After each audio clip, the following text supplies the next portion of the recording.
ओम श्री शक्ति नमः। ओम श्री शक्ति नमः। ओम श्री शक्ति नमः। ओम श्री शक्ति नमः। 10 की तपस्या और देवी शिवा का उन्हें वरदान देना।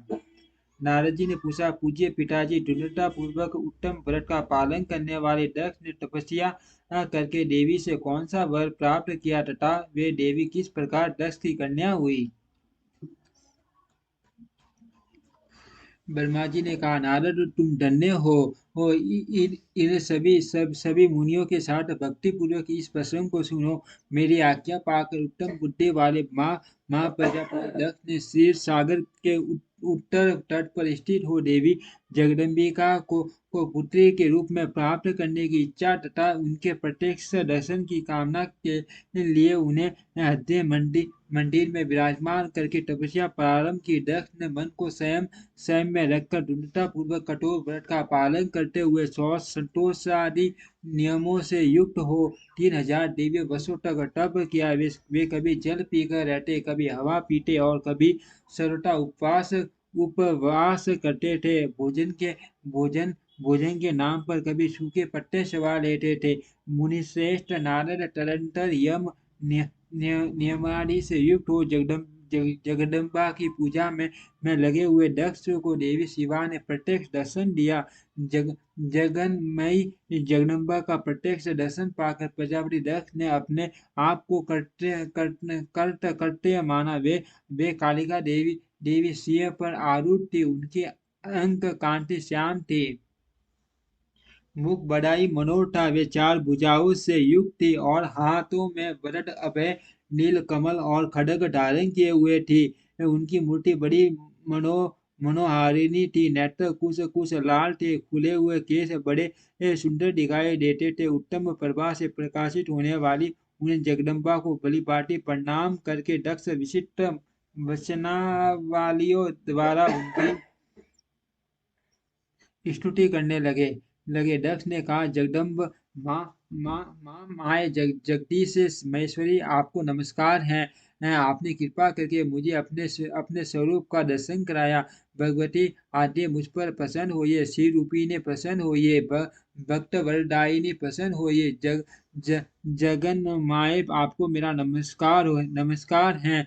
ब्रह्मा जी कहते हैं, मुने संत चित्त वाले दक्ष के इस प्रकार स्तुति करने पर महेश्वरी शिवा ने स्वयं ही उनके उनके अभिप्राय को जान लिया। तो भी दक्ष इस प्रकार का, दक्ष, तुम्हारी इस उत्तम भक्ति से मैं बहुत संतुष्ट हूँ। तुम अपना मनोवांछित वर मांगो। तुम्हारे लिए मुझे कुछ भी अधेय नहीं है।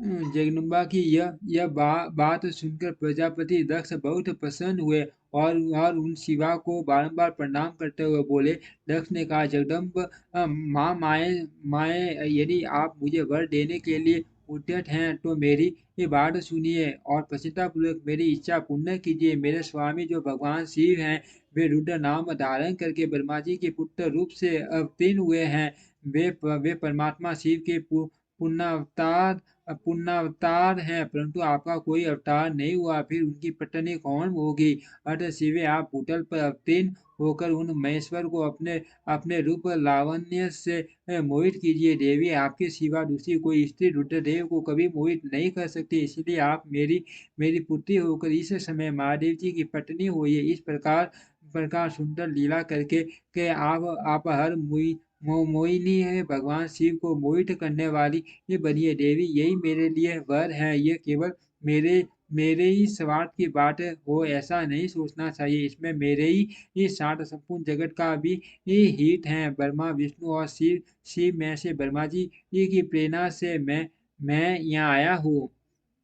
प्रजापति दक्ष का यह वचन सुनकर जगदम्बिका शिवा हंस पड़ी और मन ही मन भगवान शिव का स्मरण करके यो बोली। देवी ने कहा, तात प्रजापति दक्ष, मेरी उत्तम बात सुनो। मैं सत्य कहती हूँ, तुम्हारी भक्ति से अत्यंत प्रसन्न हो तुम्हें संपूर्ण वांछित वस्तु देने के लिए उद्यत हूँ। दक्ष, यद्यपि मैं महेश्वरी हूँ तथापि तुम्हारी भक्ति के अधीन हो तुम्हारी पत्नी के गर्भ से तुम्हारी पुत्री के रूप में अवतीर्ण होंगी, इसमें संशय नहीं है। अनग, मैं अत्यंत दुष् तपस्या करके ऐसा प्रयत्न करूंगी जिससे महादेव जी का वर पाकर वह उनकी पत्नी हो जाऊं। इसके सिवा और किसी उपाय से कार्य सिद्ध नहीं हो सकता, क्योंकि वे भगवान सदाशिव सर्वथा निर्विकार हैं, ब्रह्मा और विष्णु के भी ये सेव्य हैं तथा नित्य परिपूर्ण रूपी हैं। मैं सदा उनकी दासी और प्रिया हूँ। प्रत्येक जन्म में वे नाना रूपधारी शंभु ही मेरे स्वामी होते हैं। भगवान सदाशिव अपने दिए हुए वर के प्रभाव से ब्रह्मा जी की भ्रकुटी से रुद्र रूप से अवतीर्ण हुए हैं।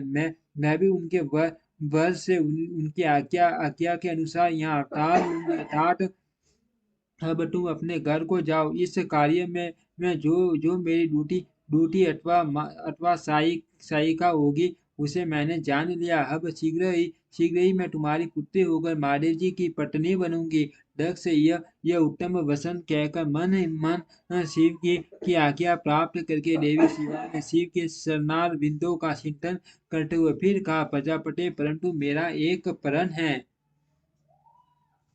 उसे तुम्हें सदा मन में रखना चाहिए। मैं उस प्रण को सुना देती हूँ, तुम उसे सत्य समझो, मिथ्या न मानो। यदि कभी मेरे प्रति तुम्हारा आदर घट जाएगा, तब उसी समय मैं अपने शरीर को त्याग दूंगी, अपने स्वरूप में लीन हो जाऊंगी अथवा दूसरा शरीर धारण कर लूंगी।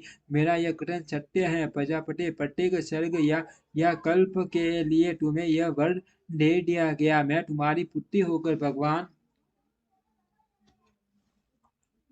शिव की पत्नी होंगी। मुखिया प्रजापति दक्ष से ऐसा कहकर महेश्वरी शिवा उनके देखते देखते वहीं अंतर्ध्यान हो गए। दुर्गा जी के अंतर्ध्यान होने पर दक्ष भी अपने आश्रम को लौट गए और यही सोचकर प्रसन्न रहने लगे कि देवी शिवा मेरी पुत्र होने वाली हैं। ओम श्री शक्ति नमः। ओम श्री शक्ति नमः। ओम श्री शक्ति नमः। ओम श्री शक्ति नमः। ओम श्री शक्ति नमः।